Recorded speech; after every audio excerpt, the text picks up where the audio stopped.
Welcome back to the Travel Mug podcast. I am Jen, joined by my partner in podcasting, Megan. How are you today, Megan? I think when this episode comes out, you will be in Iceland. I'm so Yeah. excited for you. Yeah, hopefully today was fine, but hopefully I'll be having a really great day that day. But yeah, no, things are good. The weekend's been nice, all is well. How about you? Pretty good. We're doing some home renovation stuff. So Ooh. yes, we're almost at the finish line for a couple of projects. So that feels really nice. So this week we thought it would be fun to discuss some current travel trends and then whether or not we would be down to do that. Right. That's the question after each one. So Meg, kick us off with something that I've actually never heard of until we were planning this episode. Yeah, and I think some of the thing we probably both learned as we were doing our research is some of these may not be brand new travel trends, but for some reason in 2024, they have definitely popped up as more popular. So if you've heard of these before, that could be why. But the first one, yeah, it's quite interesting. So it's called silent tourism. So picture the world we live in right now. So it is full of 24-hour news cycles, cell phones with constant alerts regarding breaking news, new texts or emails you've received. Someone's always wanting to be in touch somehow, or us as individuals are guilty as well, being unable to disconnect from our devices, wanting that sort of next dopamine hit or whatever it is. Well, silent tourism can take us away from it all if we let it. So, silent tourism is essentially about serenity, and there seems to be a few different ways to attain this. So, wellness retreats seem to be a big part of it, which include meditation, use of soft voices. There are also tranquil hotels, which encourage their guests to truly relax and rest. So, solo travel is on the rise with a lot of like silent walks and hiking excursions taking place.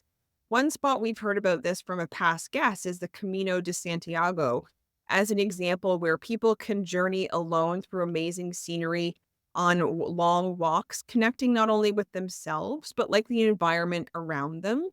Some people are truly seeking the tranquility of disconnecting from the digital world, and sometimes other people find some peace and then come back in tune with themselves and the world around them. Really depends on what you're looking for.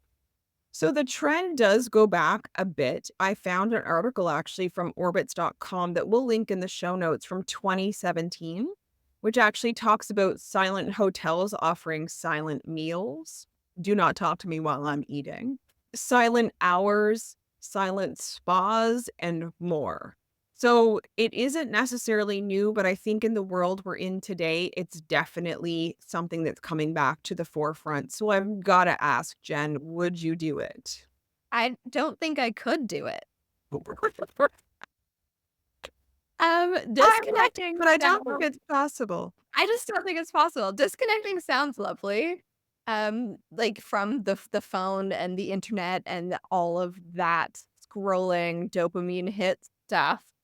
But I need other people to talk to. I might be able to make it through an afternoon, but I don't know if I would enjoy it. And maybe I would get a benefit from it if I actually forced myself to do it, but I can't see myself booking a vacation to be silent. Yeah, yeah. And I think that's going to be a trend for a lot of these. Would you book a vacation specifically for Right. these things? Yeah. And for me with this one, honestly, if I was alone, I think I would. So this may surprise you, but I'm actually not a huge talker in my everyday life. For my job, I am, but not like my daily life. And maybe that's not my, in my daily life because I'm just done. But if I was traveling alone, I think it sounds amazing. But also not for too long, I guess, is my caveat. So I could definitely do a weekend, completely disconnect, talk in a quiet voice, eat meals in quiet. Like, that sounds amazing. Now, if it's a longer trip, maybe some quiet time or silent time, but not the whole thing. Like, I don't feel I need to disconnect that badly in my life. So for a short time, yes. Longer time, maybe little drips and drizzles, I guess. Mhm. Yeah, for sure. All right. Our next trend is astrotourism. And despite what it sounds like, it does not mean traveling to space, which is what I thought it was when I first heard of it. Which traveling to space is possible if you are super, super rich and maybe a little bit crazy. So, Good. not for me. Anyway, what astrotourism does mean is traveling to witness astrological phenomena like meteor showers, eclipses, even just like stargazing, and the northern lights would be on this list as well. So, mostly you'll be traveling to like remote locations with little to no light pollution. And companies are definitely jumping on the bandwagon of this trend. And we've recently saw this in Atlantic Canada. Like so many people I know traveled to New Brunswick to witness the solar eclipse that we had on April the 8th. And Niagara Falls in Canada actually declared a state of emergency as over 1 million people were expected to visit this not that large town Right. to witness the solar eclipse. So, yeah, it doesn't necessarily have to be for an eclipse. It could be for the northern lights, but I think it is getting more popular. So, Megan, would you do it? If it was convenient, yes. But I don't think I would go out of my way to do it, especially not an eclipse. Mhm. It's such a short period of time to make such a large effort if it's not close to you. I do, of course, hope to see the Northern Lights someday. I don't have a bucket list, but if I did, it would be on there. But who knows? Maybe someday I could see them from here, as many people really did just Yeah. recently. So I might not have to travel for that. But overall, for me, this is a kind of a no as of right now. Again, in Yeah. 2 years, maybe eclipses will become my obsession. I don't know. You never know. 58-year-old Megan could be different than 48-year-old Megan. So we'll see. But as of right now, no. What about you? Yeah, I agree. When we had the eclipse, I was like, I don't really care about this. But then I started getting FOMO as like literally everybody I knew was like posting 'em. Of And I was course. like, oh man, I wish I had those glasses. But at no point was I like, I wish I had driven 6 or 7 hours to New Brunswick to watch this. So Right. like there's that line. So I would probably do it, but I wouldn't like make it the entire point of my trip. We did see the Northern Lights in Iceland, and it wasn't, like, the whole point of the trip, but it definitely was a big highlight.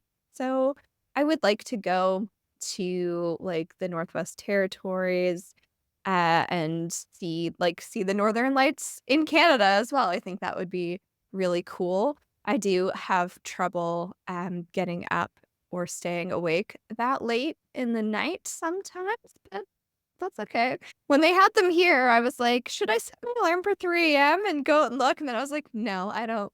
No, thank you." But yeah, I probably wouldn't base my entire trip around it, but if I happened to be somewhere where something cool is happening, I'd probably take it in. So, similar to you.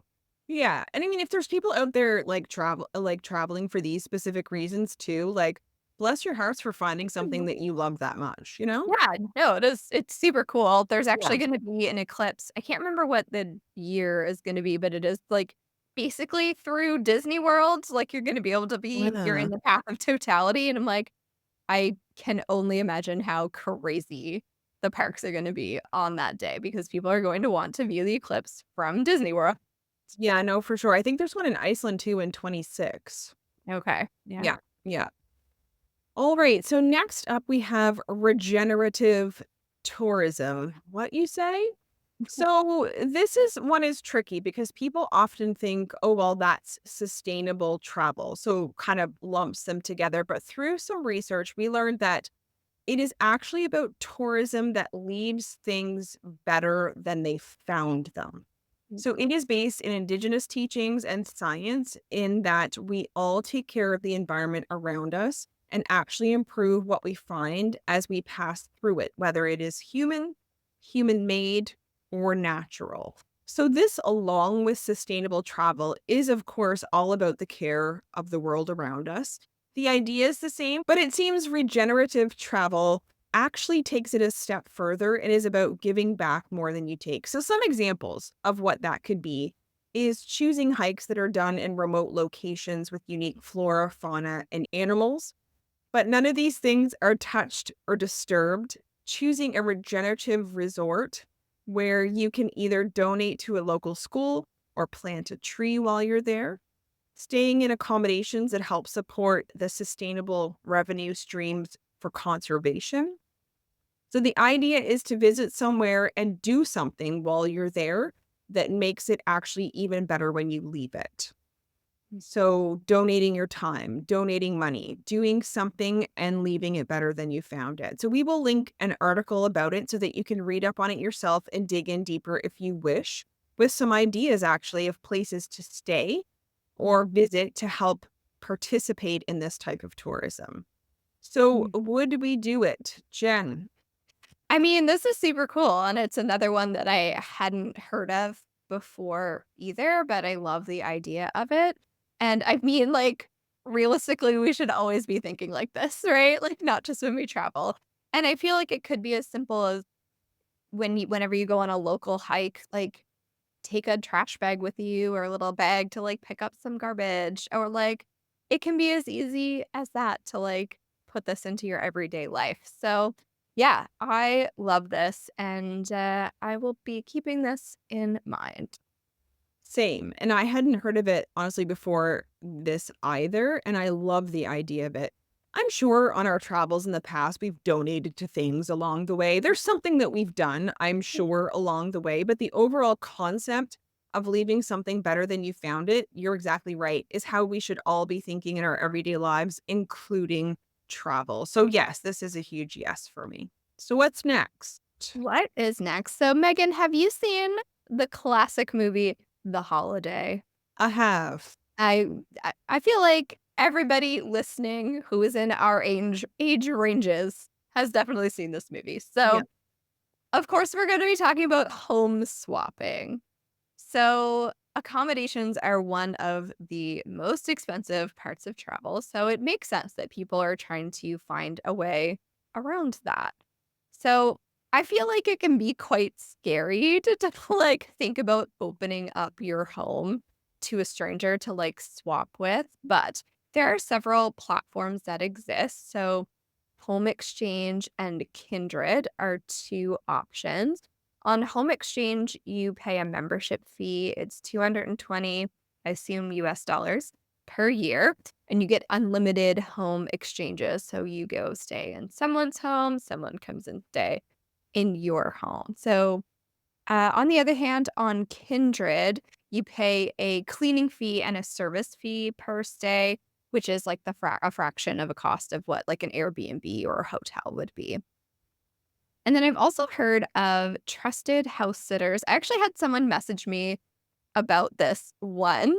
It's essentially a home swap for people with pets. So you don't necessarily have to swap, but if you're traveling, someone comes and stays in your house and looks after your animals, which it's an interesting thought.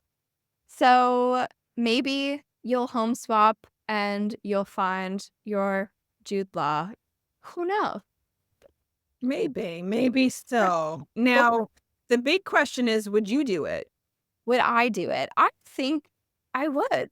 I don't know. I haven't like seriously considered it, but especially if I was planning to travel somewhere for like a longer period of time, like a month versus like a week. I don't know if I would do it for a week. And it does seem weird to like open your home up to strangers, but then again, I use Rover, which is essentially someone a stranger coming to stay at my house to look after my animals. And these platforms do like vet people. You do have to submit stuff that says you are who you say you are. So, I mean, I just also wanted to note though that your personal home insurance doesn't cover like short term rental. And these platforms do have some coverage that comes with it just in case something goes wrong, but you might wanna, if you're gonna be doing this a lot, I would just ask your, home insurance what extra coverage you might need, just in case. Hopefully Good nothing goes tip. wrong, but just in case.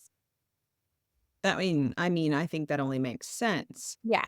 As for maybe live in an apartment, so I don't think that would be quite as applicable. If I had a house, maybe. I really can't say for sure. It's one of those things that, like, yeah, it would be cool, but also, like, what if you leave a camera in my house? Like, I don't know. I'm so suspicious of everyone and all of their motives, and maybe they don't have any, but I think they do. So I really probably not, but it's not a definite no for me. Right. That's fair. Yeah. Now, the next one, this is a duh one. Like, of course. So the next one is culinary tourism. It's exactly what you think it is, my friends. The exploration of food as the purpose of tourism. So, in other words, traveling with the purpose of eating. So, of course, it is about a little bit more than that, as you can imagine. So, you are likely, but not always, seeking more unique food and drink experiences when you're traveling in this method. And experiences, of course, that allow you to taste and enjoy ingredients and recipes from the local culture and area that you're visiting. So, it isn't just about the actual food, but also how we eat it, where we eat it, and when we eat it. And it can teach us about local customs, history, and perspectives on food. This one I'm sure has been around for a while, but the idea of traveling to eat and experiencing travel through the food and the things you learn about it, to me, is just like a fascinating concept. And would I do it or not? It's a no-brainer for me, although I cannot imagine planning a whole trip around just visiting destinations to eat there. But also, why wouldn't you want to do that? Right. Now, Peter's not a big foodie, he enjoys eating, but he's not a huge foodie. Like, so this would have to be something I would do with someone who also like loves food and loves to eat. Yeah. And also has a lot of like stretchy pants in their wardrobe that could join me on this adventure. So maybe someday. So I'm gonna give this a potential yes. Yeah. Yeah. I mean, obviously. It I have planned local trips around certain restaurants, for sure. Like, I haven't planned a plane ride trip, but I have driven a couple of hours to go eat at a specific place. So, like, I've done local culinary tourism, I guess. Yes. But I often go to a destination with a list of places to eat or a list of different foods to try. So, I'm kind of already doing it, I feel like a little bit. But yeah, I'm just thinking about, like, planning an entire trip around Italy over, like, what you're gonna eat. That's what I was just thinking. I'm like, eating your way through Italy. Oh, yes, please. Sign me up for that one. Exactly, exactly. Maybe we'll have to take the podcast someday. Yeah. All right, what's the last one we're gonna talk about? Okay, so the last thing we're gonna talk about is wellness tourism and cosmetic tourism, which are 2 different things, but I'm rolling them into one here. So, wellness tourism definitely isn't new. Like, people have been going on wellness retreats forever. Technically, wellness travel is defined as travel associated with the pursuit of maintaining or enhancing one's personal well being.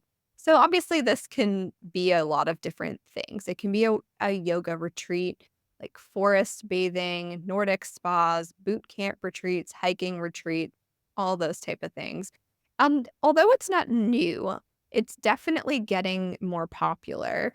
And they read that before the 2020 pandemic, wellness tourism was one of the fastest growing wellness economy sectors. And international wellness tourists, on average, spent $1,764 per trip in 2022, which is 41% more than a typical international tourist. And domestic wellness tourists spent $668 per trip, which is 175% more than the average domestic tourist. So It is profitable. And it Oh, costs more to be well. it yes, it sure does. So, How ironic. yes. On the other hand, cosmetic tourism is also becoming more popular. People are traveling to places like Mexico, Turkey, Brazil, and Argentina, and other places to get cosmetic procedures for cheaper than their home country. Of course, there are when I was researching it, it was basically a lot of articles of why you shouldn't do and there are dangers associated with it, and the fact that plane travel increases your risk of complications like blood clot, and then the fact that, like, follow-up care is limited, yeah.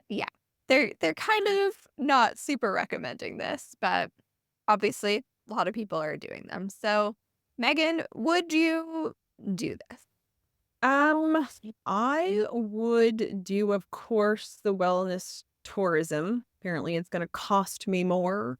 But yes, I would do some of those things you listed. I'm not really into boot camp retreats as an example. That's not wellness that I'm looking for. I do enough of that in my regular life, so I don't wanna spend a vacation doing it. But yes, cosmetic tourism, probably no. I do know a friend of a friend's brother who recently went to Turkey and got brand new beautiful teeth, and it Mhm. went off without a hitch. Came Oh, good. home, dazzling smile. So, there are, of course, I'm sure, horror stories. Yeah.